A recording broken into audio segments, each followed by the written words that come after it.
It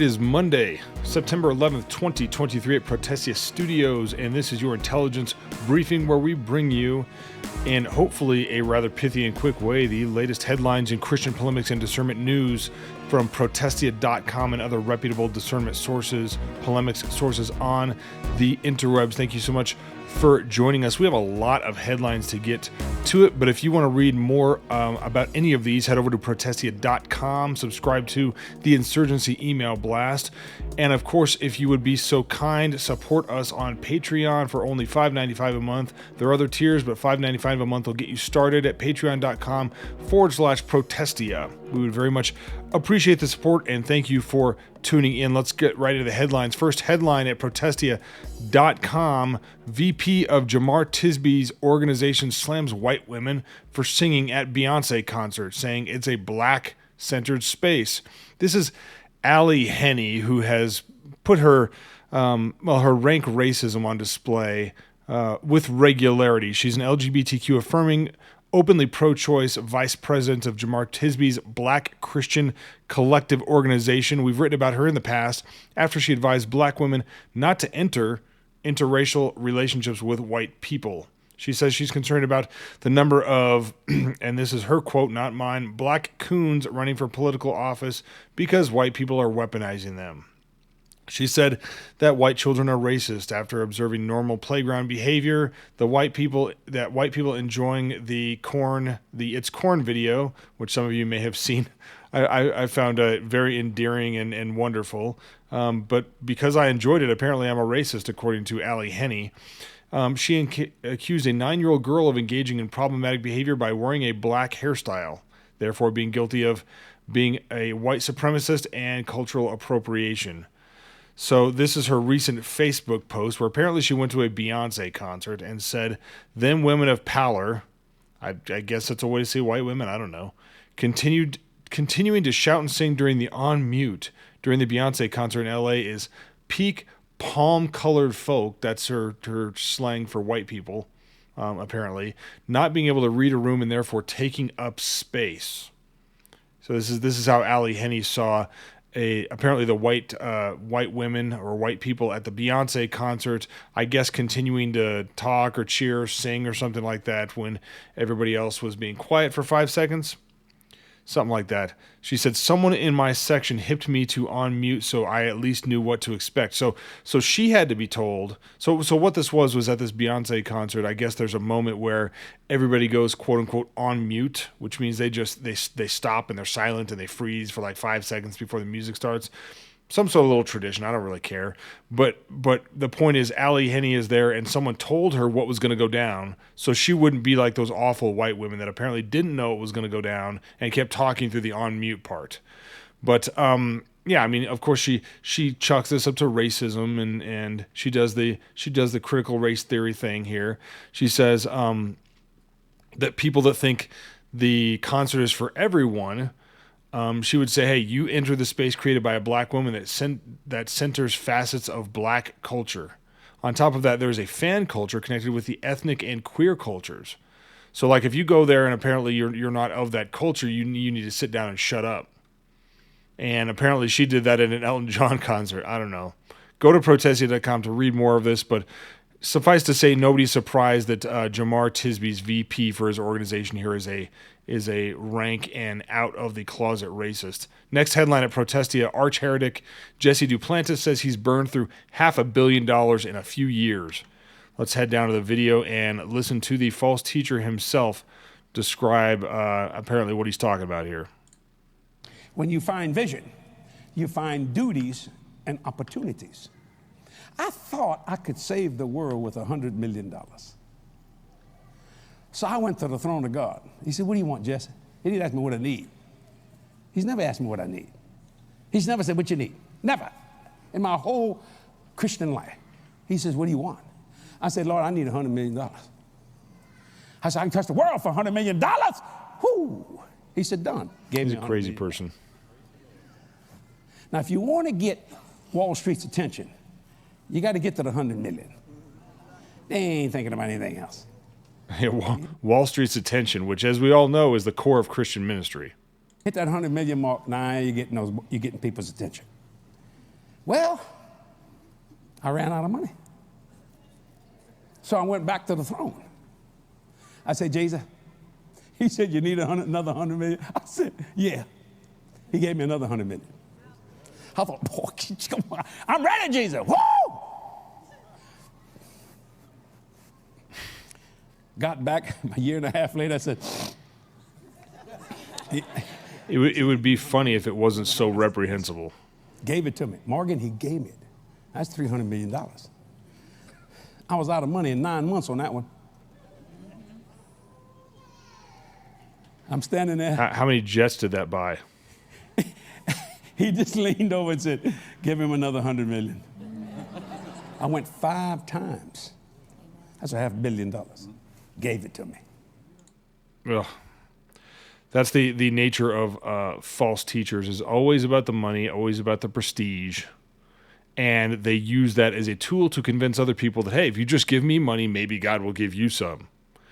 Jesse Duplantis, heretic extraordinaire. Next headline, 2 high-profile Hillsong pastors starting a new church despite being misunderstood. So this is Peter and Laura Toganivalu, or Togs, I'm not sure how it's pronounced, the global pastors of Hillsong Young and Free. Also Bobby and Brian Houston's daughter and son-in-law. So this is the Houston's daughter and the gentleman she married announcing their resignation from Hillsong, but revealing, of course, because, vocational careerist sort of ministers, quote unquote, always do this. They announced their resignation, and then they're starting up their own church that will decidedly not be affiliated with Hillsong. They left after being supposedly very dissatisfied with the handling and revelations of the Hillsong scandals over the last 2 years, despite benefiting from some generous wages Hillsong paid staffers. The couple was making nearly $320,000 a year from Hillsong, not including honorariums, speaking fees, and other salary from the Shiloh Ministries, which some sources peg at another $250,000. So they were raking it in, but apparently they didn't like the bad press. The two say they want to pioneer a church in Sydney, Australia, despite their motives for doing so likely being questioned and taken the wrong way. Well, yeah, I wonder why. They describe their journey as if they grew up in this incredible household and now have just turned 18 and going out in the world to spread their wings. So you can head over to protestia.com to see apparently what they say they're planning over here, this linked Instagram video at the bottom of the article. Next headline, at Protestia Baptist Church that prominently resisted COVID lockdowns, passes church bylaw pledging to defy government on future constraints. This is what all churches should do, just to draw that line and basically say Jesus is Lord of the church. Jesus makes the rules around here, not Caesar, not the government. All churches should do this. But this is Stacy Shiflett's church in Maryland. They were known as one of the first churches in the country to be fined for opening the doors during a COVID lockdown. I know the pastor tore up the cease and desist letter from like the county or the city. It might have been Baltimore. Yeah, Baltimore County Department of Permits fined Calvary Baptist Church in Dunfock, Maryland, led by Pastor Stacy Shiflett, $500 for their May 17th service, and accused them of having unsafe structures for having more than 10 parishioners in the building, even though they have a 600-seat auditorium. But you can go here to see this. And what happened apparently was the congregation here passed to change their bylaws, saying we will not, no matter what, ever let the government dictate our worship practices. That should be just a Bible 101. And hopefully most churches have figured that out now, at least most legit churches. We'll find out. But down at the bottom of this may be interesting to you. Down at the bottom, we embedded a YouTube video from Pastor Shiflett here talking about all the attention that this got, and it is worth remembering what happened just a couple of years ago. Next headline at Protestia, Andy Stanley's protege, Clay Scruggs, promotes ChatGPT sermon production because, of course, why not? This is former North Point Community Church pastor Clay Scruggs, a protege of the ever-deconstructing Andy Stanley, stepped down from North Point in 2021 to found his own leadership marketing company. During his long tenure at various North Point positions, he turned a blind eye to Stanley's constant Bible twisting practices and even did some of his own. And now apparently he is deciding that you can order this.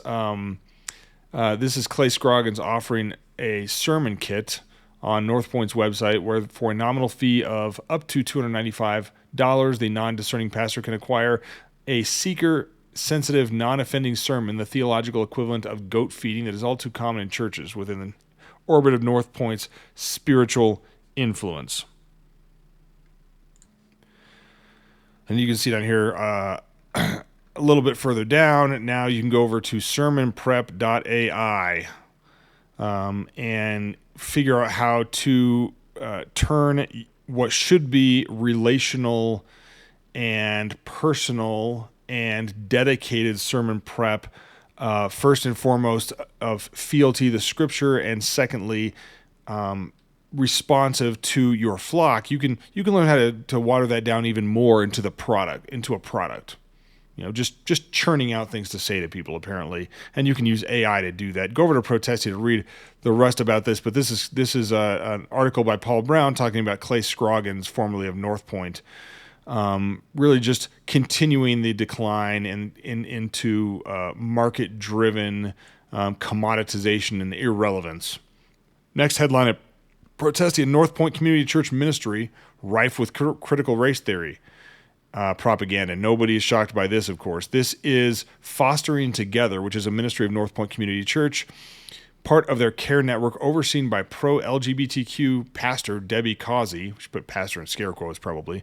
The ministry is designed to encourage and support foster parents, providing resources for foster parents to be successful in their endeavors. Okay, I mean that's a good goal in and of itself.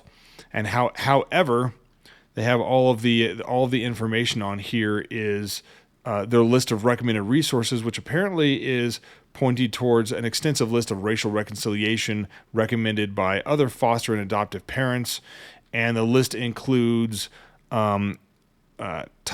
Ta-Nehisi, I believe how it is, Coates, Ibram X. Kendi, Austin Channing Bone, Robin DiAngelo, Jennifer Harvey. If you wanted to be imbued with notions of white fragility, assertions that all white people are inherently racist, and propaganda regarding intersectionality, colorism, anti-racism, equity, racialized identity, reparations, white privileges, and identity politics, then you have found the right spot.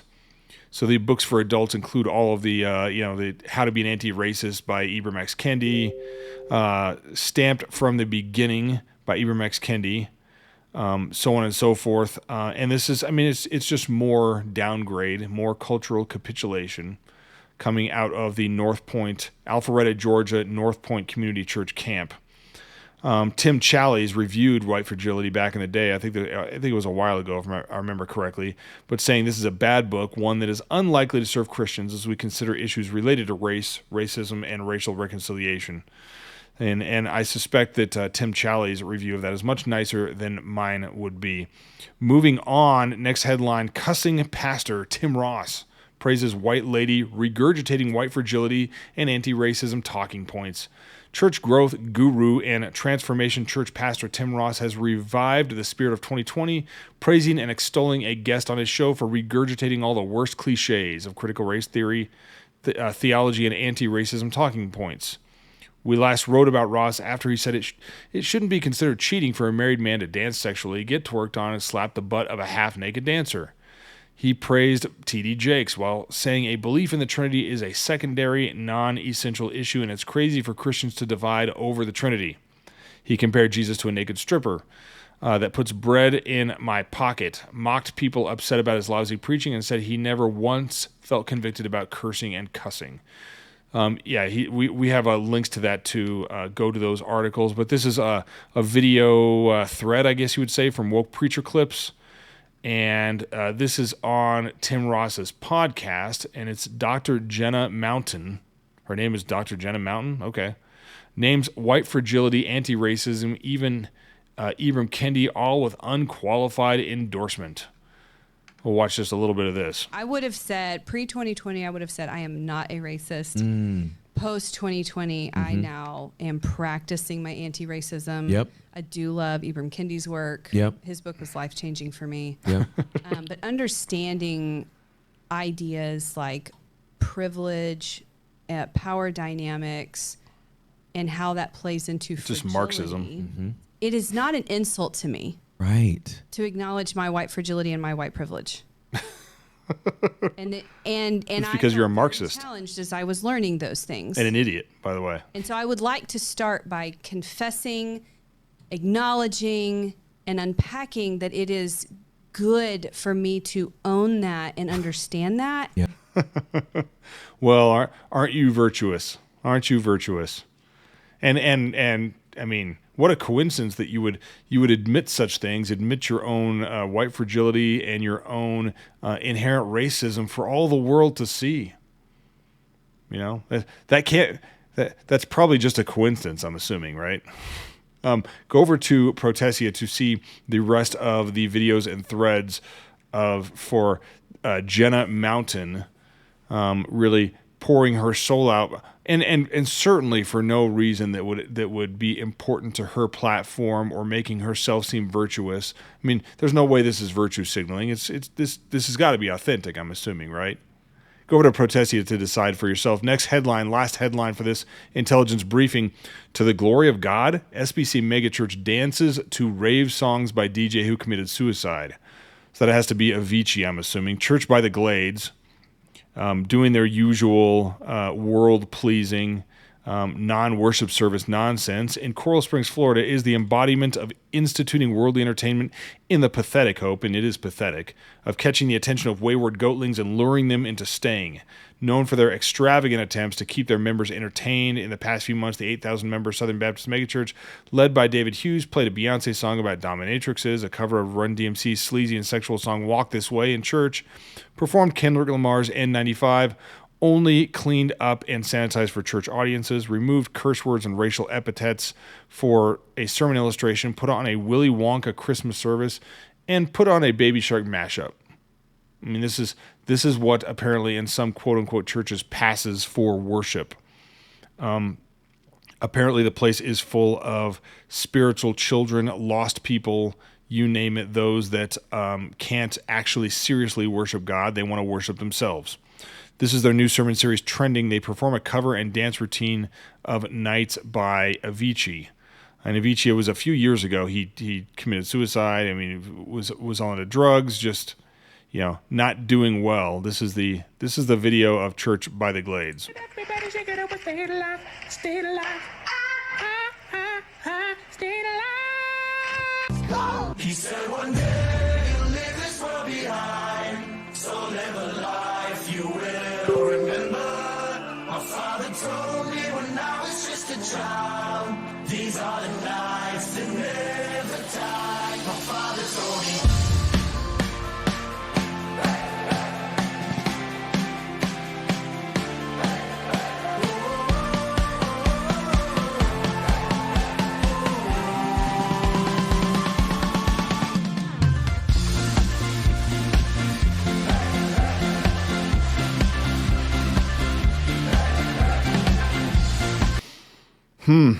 Well, I think we can safely say, as we've said before, that Church by the Glades is no church at all. It is a circus to entertain goats. This has nothing to do with worshiping God. This is all about worshiping man and man's preferences and the desires of the flesh. And it should be roundly and rightly condemned as unchristian and, just blasphemous and disrespectful to God. You're going to use the gathered worship service, or at least what should be the gathered worship service, to do this kind of stuff. Wasting God's time, insulting him, insulting mature believers who shouldn't be anywhere near a place like this. But that's been Church by the Glades for as long as we can remember.